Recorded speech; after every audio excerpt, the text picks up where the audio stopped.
दीनानाथ मंगेशकर हॉस्पिटलचा अमानुष प्रकार, रुग्णाला ऍडमिशन नाकारलं, गर्भवती महिलेचा दुर्दैवी मृत्यू। पुणे येथील प्रसिद्ध दीनानाथ मंगेशकर हॉस्पिटलवर गंभीर आरोप झाले। आर्थिक कारणास्तव रुग्णास तातडीची मदत नाकारल्यानं एका गर्भवती महिलेचा दुर्दैवी मृत्यू झाला। विधान परिषदेचे आमदार अमित गोरखे यांनी ही धक्कादायक माहिती समोर आणली आहे।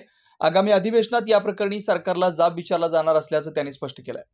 मोनाली सुशांत भिसे या गर्भवती महिलेला प्रसूतीसाठी पुण्यातील दीनानाथ मंगेशकर हॉस्पिटलमध्ये दाखल करण्यासाठी नेण्यात आलं होतं। मात्र हॉस्पिटल प्रशासनाने 10 लाख रुपये भरल्याशिवाय ऍडमिशन नाकारलं।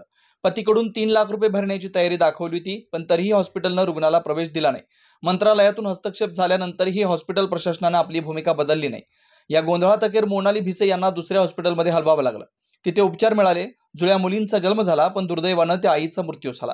आमदार अमित गोरखे यांनी संतप्त प्रतिक्रिया व्यक्त करत हा प्रकार अक्षम्य आणि क्रूर आहे। हॉस्पिटल ट्रस्ट म्हणून चालत असूनही गरीब रुग्णांची अशी पिळवणूक केली जाते। जर माझ्या स्वतःच्या स्वीय सहाय्यकाच्या कुटुंबियांसोबत हे घडत असेल तर इतर सामान्य नागरिकांना कोणती मदत मिळेल, हा विषय मी येणाऱ्या अधिवेशनात मांडणार आहे। मुख्यमंत्री आणि प्रशासनाने यावर तातडीने कठोर पावलं उचलावीत अशी मागणी त्यांनी केली आहे। या घटनेमुळे वैद्यकीय क्षेत्रातील आर्थिक अडचणींचा मुद्दा पुन्हा एकदा ऐरणीवर आलाय। खासगी रुग्णालयांची मनमानी आणि गरिबांवरील अन्याय या विरोधात कडक कारवाई करण्याची मागणी होतीये। नमस्कार। काल एक अत्यंत दुर्दैवी घटना घडली, ती म्हणजे आमची भगिनी मोनाली सुशांत भिसे, तिचे पती माझे स्वीय सहाय्यक म्हणून काम करतात। ती प्रेग्नंट असल्यामुळे दीनानाथ हॉस्पिटलला डिलिव्हरीसाठी ॲडमिशनला गेलेली असताना आणि पोटामध्ये कहाणी 2 मुलं होती, जी जुळी होती, आणि तिथं तिला 10 लाख रुपये अर्जंट भरा, नाहीतर आम्ही ॲडमिशन देणार नाही असं सांगितलं गेलं। 3 लाख रुपये भरण्याची तयारी असतानाही त्या ठिकाणी आम्ही ॲडमिशनच देऊ शकत नाही, क्रिटिकल शस्त्रक्रिया आहे असं सांगितलं गेलं आणि ॲडमिशन नाकारलं गेलं।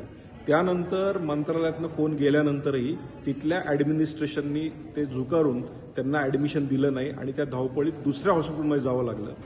पण त्या दुसऱ्या हॉस्पिटलमध्ये गेल्यानंतर त्या ठिकाणी ट्रीटमेंट मिळाली, त्या ठिकाणी त्यांना 2 जुळ्या मुली झाल्या, पण दुर्दैवी त्या आईचे त्या ठिकाणी मृत्यू झाला। मला हे सांगायचं की दीनानाथ हॉस्पिटल हे खऱ्या अर्थानं गरिबांसाठी आणि ट्रस्ट म्हणून चालवलं जातं, पण अशा प्रकारचा अत्यंत गंभीर गुन्हा ह्या हॉस्पिटलने केलेला आहे आणि अशा अनेक तक्रारी ह्या आलेल्या आहेत। आणि हे जर माझ्या स्वतःच्या पीए बरोबर होत असेल तर अत्यंत दुर्दैवी घटना आहे।